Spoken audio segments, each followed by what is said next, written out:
పూర్తి మనకు సహకరించింది. అంటే మధ్యాహ్నం 3 గంటలప్పుడు కూడా ఎండ లేకుండా చల్లని గాలులు వీస్తూ, అంటే తెలుగుదేశం పార్టీకి కానీ చంద్రబాబు నాయుడు గారికి కానీ తర్వాత మా తెలుగుదేశం పార్టీ కడప జిల్లా నాయకులకు కూడా తర్వాత దేవుడు కూడా మాకు సహకరించి ఈ కార్యక్రమం ఇంత విజయవంతమయ్యేదానికి. ఈ కార్యక్రమంలో భాగంగా మా కాన్స్టిట్యున్సీలో ఒక చిన్న అపశృతి, ఏదో విగ్రహాలకు జెండాలు కట్టామని, రాజశేఖర రెడ్డి విగ్రహాలకు కట్టామని రాద్ధాంతం చేసి కొందరు దుండగులు జెండాలను పీకి కాళ్ళతో తొక్కి ఈ రకంగా చేయడం జరిగింది. వాళ్ళందరికీ కూడా ఈ అధ్యక్షుడి వారికి కూడా చెప్పి వాళ్ళని తగు చర్యలు తీసుకోమని కూడా వాళ్ళని రిక్వెస్ట్ చేయడం జరిగింది. తర్వాత మీ ద్వారా కూడా అక్కడ వైఎస్ఆర్సీపీ వాళ్ళని అడుగుతున్నాం, రాజశేఖర రెడ్డి గారికి మీకు ఏం సంబంధం?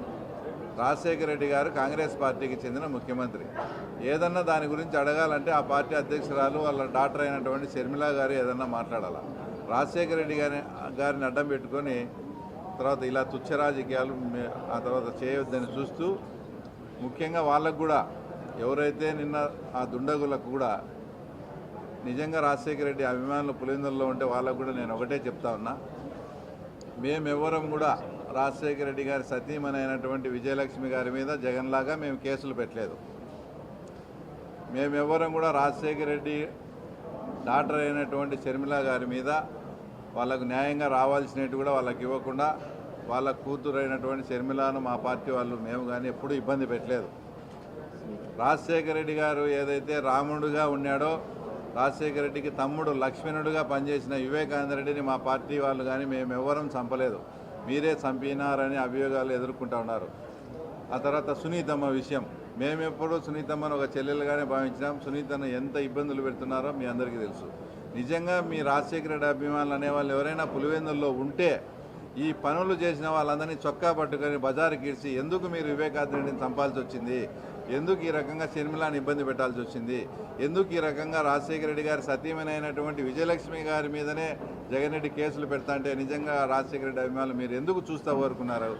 ఈ విషయాలన్నీ కూడా ఆ పులివెందుల వాళ్ళను చొక్కా పట్టుకొని అడగమని కూడా చెప్తూ, ఈ మహానాడులో మన చంద్రబాబు నాయుడు గారు ఒక రాయలసీమ బిడ్డగా రాయలసీమకు అయితే అవసరమో, ముఖ్యంగా గోదావరి పెన్న అనుసంధానానికి పనకచెర్ల దగ్గర అయితేనేమి,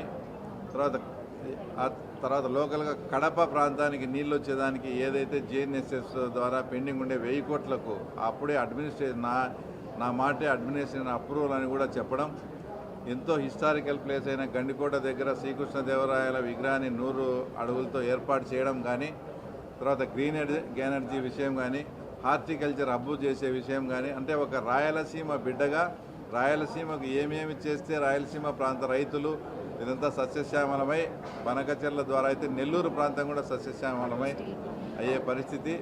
ముఖ్యంగా అప్పట్లో మేము కూడా కడప స్టీల్ ప్లాంట్ కోసం నేను కూడా ఆమరణ నిరాహార దీక్ష చేశాను. ఇప్పుడు ఆ కళ కూడా సాకారం అవుతుంది.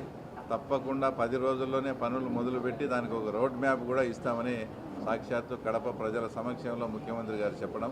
కాబట్టి ఇదంతా కూడా ఒక మంచి పరిణామం. వచ్చే మహానాడు కల్లా ఏదైతే వైఎస్ఆర్సీపీ పార్టీ అనే వాళ్ళు తప్పకుండా ఊచలు లెక్క పెడుతూ జైల్లో ఉంటారు. తప్పకుండా అంతా మనకు మంచి జరుగుతుంది. తెలుగుదేశం పార్టీ ఇక్కడ నుంచి ఏమి ఇబ్బందులు లేకుండా వైఎస్ఆర్సీపీ అనే పార్టీ నామరూపా లేకుండా పోతుందని ఈ సందర్భంగా తెలియజేస్తున్నాం. Thank you.